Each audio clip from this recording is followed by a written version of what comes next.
Hola cholis, ¿cómo andan? Bueno, yo acá reventado ya, hoy decidí, para los que me conocen saben que no me gusta arrancar temprano, pero hoy arrancamos temprano porque va a ser como 40 grados de calor.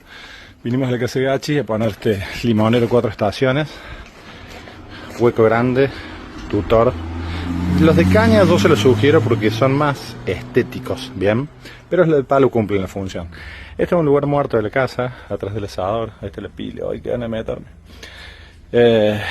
Así que bueno, era para mostrarle que esta familia dentro de poco, y miren lo que es la planta, que era lo que les quería mostrar, que ya tiene tronco, ¿bien?